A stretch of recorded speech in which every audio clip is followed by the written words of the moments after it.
लेकर आए हैं piles and digestive problem special. लेकिन पाइल्स के अलावा कुछ और भी ऐसी समस्याएं होती हैं, ऐसी डाइजेस्टिव प्रॉब्लम्स होती हैं जिसके बारे में लोग थोड़ा कम जानते हैं, लेकिन ये पाइल्स से भी ज़्यादा खतरनाक हो सकती हैं। जैसे कि फिस्टुला की अगर हम बात करें, फिशर की बात करें, इस पर भी आज हमारी चर्चा रहेगी। इन सभी बातों पर चर्चा करने के लिए हमारे साथ स्टूडियो में मौजूद हैं doctor Ashish Bhanot, senior consultant bariatric surgery and surgical gastroenterology at Nova hospitals Delhi.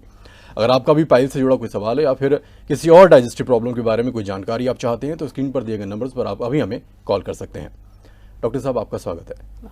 जैसे कि मैंने अभी बताया कि पाइल्स के अलावा भी कुछ और डाइजेस्टिव प्रॉब्लम्स होती हैं, लेकिन जो आम तौर पर पेशेंट्स आते हैं वो इसको पाइल्स ही समझते हैं। तो और कौन कौन सी प्रॉब्लम्स हैं और कैसे वो अलग होती हैं पाइल्स से? आमतौर पे हमारे पास पेशेंट्स आते हैं जिनकी प्रॉब्लम होती है कि कहते हैं हमको पाइल्स हो गया है, और जब आते हैं हम चेक करते हैं तो आमतौर पे उनके अंदर पेन के कारण एक स्वेलिंग सी बनी हुई होती है, जो काफ़ी बार एक फिशर होता है, इसको मतलब एक कट लगना बोलते हैं जी, राइट? जख्म होता है। इसी तरह बहुत सारे पेशेंट्स ऐसे आते हैं जो फिशर बोल रहे होते हैं या पाइल्स बोल रहे होते हैं, और एक्चुअली उनके फिस्टुला होता है। फिस्टुला फिर एक अलग बीमारी है जिसके अंदर एनस जो होता है, जहाँ से लैट्रिन बाहर आती है, टॉयलेट पास करते हैं, उसके अराउंड एक छोटा सा छेद बन जाता है या एक छोटी सी फिंसी हो जाती है, जिसमें से बार बार पस निकलती रहती है। कई बार उसके अंदर से खून भी निकलता है, पर आमतौर पे बार बार उसके अंदर मवाद पस बन जाती है, जिससे पेशेंट को बहुत ज़्यादा पेन होती है। वो पेन होके वो फूट जाता है, उसके बाद से पस निकल जाती है, पेशेंट थोड़ा टेम्परेरी रिलीफ होता है, पर अगेन 2 महीने बाद 3 महीने बाद फिर उसके अंदर पस भर जाती है। तो ये प्रोसेस चलते चलते धीरे धीरे बीमारी अंदर इतनी ज़्यादा पकड़ बढ़ा लेती है कि एक तरह से कैंसर से भी खराब बीमारी कह सकते हैं कि वो धीरे धीरे बार बार पेन हो रही है, पस निकल जाती है, दर्द ठीक हो जाता है, पेशेंट कहता है अब मैं ठीक हूँ, पर अंदर के अंदर बीमारी बढ़ती जाती है। तो उसको फिस्टुला बोला जाता है। बिल्कुल।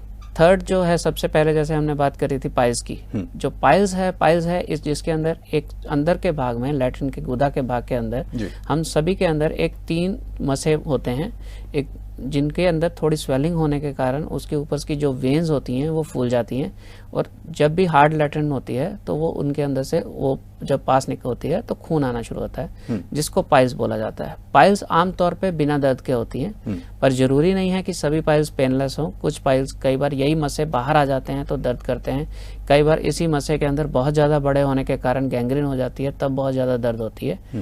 पर पाइल्स, फिशर और फिस्टुला 3 अलग बीमारी हैं। पाइल्स के अंदर मेनली ब्लीडिंग होती है, फिशर के अंदर मेनली पेन होती है, और जो फिस्टुला होता है इसके अंदर कभी कभी थोड़ा बहुत खून आना और मेनली पस डिस्चार्ज आना और बहुत ज़्यादा दर्द होना और रुक जाना फिर होना, ये सिम्टम रहते हैं। बिल्कुल, ये काफ़ी सीरियस प्रॉब्लम्स हैं, और जैसे कि कुछ इमेजेस भी आपने मेरे को दिखाई थी तो उसमें देखा जा रहा था कि कितनी प्रॉब्लम पेशेंट को होती होगी। अब सवाल यहाँ पर यह है कि अगर पाइल्स होती है किसी को, क्या यही आगे चलकर फिशर या फिर फिस्टुला का रूप ले सकती है? नहीं, पाइल्स आमतौर पे अलग तरह से प्रेजेंट करती है। पाइल्स मेनली आमतौर पे पेशेंट आते हैं हमारे पास ब्लीडिंग की हिस्ट्री के साथ कि बार बार ब्लड आता है, बंद हो जाता है, फिर आता है, फिर बंद हो जाता है, और कुछ बार पेशेंट ऐसे आते हैं कि अंदर का भाग थोड़ा सा बाहर आ रहा है। जो अगर थोड़ा भाग बाहर आ रहा है, मसे बाहर आ रहे हैं, तो आमतौर पे वो पाइल्स के कारण आ रहे होते हैं, और साथ में इसके ब्लीडिंग एसोसिएटेड होती है। कई बार ऐसे भी पेशेंट आते हैं जिसके अंदर पूरा टॉयलेट का जो अंदर का रेक्टम का भाग होता है, गुदा का भाग, टोटल बाहर आना शुरू हो जाता है, जिसको हम अलग रेक्टल प्रोलैप्स बोलते हैं। वो रिलेटिवली डिफरेंट प्रॉब्लम है एज कम्पेयर टू पाइल्स, पर ऐसे भी पेशेंट हमारे पास आते हैं जिनका ऑपरेशन के द्वारा इलाज संभव है और वो ठीक हो जाते हैं। क्या पाइल्स के अलग अलग प्रकार भी हो सकते हैं? हाँ, पाइल्स के अलग प्रकार होते हैं। पाइल्स के प्रकार में मेनली हम ये लेके चलते हैं कि डिग्रीज बोलते हैं। पाइल्स जब शुरू होती है तो वो सिर्फ स्वेलिंग शुरू होती है अंदर के अंदर, तो उसको फर्स्ट डिग्री पाइल्स बोलते हैं। जैसे जैसे वो स्वेलिंग बढ़ती है और वो बाहर आती है टॉयलेट करने के टाइम, फिर वापस चले जाती है, जैसे वो स्टूल पास करते हैं तो वो 2nd डिग्री पाइल्स के अंदर गिने जाते हैं। जब 3rd डिग्री पाइल्स है कि वो बाहर आ गए और वापस नहीं जा रहे और वो परमानेंट वहीं पे रह रहे हैं, उनको हम 3rd स्टेज पाइल्स कहते हैं। 2nd और 3rd स्टेज पाइल्स में आमतौर पे ऑपरेशन की जरूरत पड़ती है। 1st स्टेज पाइल्स काफी बार दवाइयों से ही मैनेज हो जाता है। अच्छा, मतलब कि इंटरनल और एक्सटर्नल ये 2 तरह से हो सकता है। राइट। ऐसा भी कहा जाता है कि जो पाइल्स है ये सभी को होता है। हाँ, पाइल्स एक्चुअली सभी के अंदर, ये एनल कुशंस हैं, ऑलमोस्ट सभी के अंदर हैं, ये 3 नॉन एनल कुशंस हर एक के अंदर हैं। तो ये कुशंस अगर आप जोर लगाते रहते हो या कॉन्स्टिपेशन रहती है तो ये धीरे धीरे प्रोट्रूड करने शुरू होते हैं, बढ़ने शुरू होते हैं और बाहर आ जाते हैं। तो इट्स नॉट जस्ट कि कॉन्स्टिपेशन के कारण ही होते हैं, काफ़ी बार ये इनहेरिटेड भी होते हैं, लैक्स होते हैं, लूज होते हैं फैमिलीज़ के अंदर, उनके अंदर पाइल्स रन करती है। चलिए कारणों पर हम और चर्चा करेंगे। ऐसा भी कहा जाता है कि जो पाइल्स है ये हर कोई, अगर हम एक लेमन की बात करें, क्या वो पहचान सकता है कि उसको ऐसी कोई प्रॉब्लम हो रही है? एक्चुअली पहचान ऐसा कहा जाता है कि स्वेलिंग के बाद इसका इसके पता बाद चलता है। आमतौर पे देखो मेन काम चीज़ तो यही है कि ब्लीडिंग से पहचान सकते हैं आप इसको, बट ब्लीडिंग का एक कारण नहीं है, इस भाग के अंदर ब्लीडिंग के काफ़ी और कारण भी हैं। जैसे मैंने ऑलरेडी बोला आपको, कई बार फिशर होता है, पेन के साथ ब्लीडिंग हो रही होती है, वो फिशर के कारण हो रही होती है। कई बार ऐसे पेशेंट्स आते हैं जिनके अंदर कैंसर है, कोई कोलन का या रेक्टम का कोई कैंसर है, और वो इसी तरह से ब्लीडिंग के साथ आते हैं, और जब हम चेक करते हैं तो वो कैंसर दिखाई देता है। तो सेल्फ इलाज या सेल्फ ट्रीटमेंट इसके अंदर बिल्कुल रिकमेंडेड नहीं है।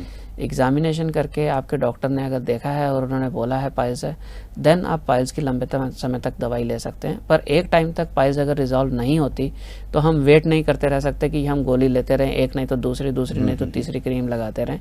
स्पेशली यंग लोगों से ये बात ज़रूरी इंपॉर्टेंट है, क्योंकि आगे उनकी एवरी ईयर, हर साल के बाद उनकी वो पाइल्स बढ़ती जाती है, अगर वो कॉन्स्टिपेशन और बाउल हैबिट्स वो खराब रहें। तो अगर ये ब्लीडिंग कॉन्टिन्यूस है तो अर्लीस्ट डॉक्टर के पास जाके, अगर दवाई की ज़रूरत है दवाई, और अगर ऑपरेशन की ज़रूरत है तो ऑपरेशन से इसका इलाज करना चाहिए। बिल्कुल। हमारे पास ऐसे भी पेशेंट आते हैं जो खून इतना बह चुका होता है कि जिनका हार्ट के अंदर तक प्रॉब्लम शुरू हो जाती है, कार्डियक फेलर जिसको हम बोलते हैं, ऐसे भी पेशेंट आते हैं, सीवियर एनीमिया के कारण कार्डियक फेलर हो जाता है।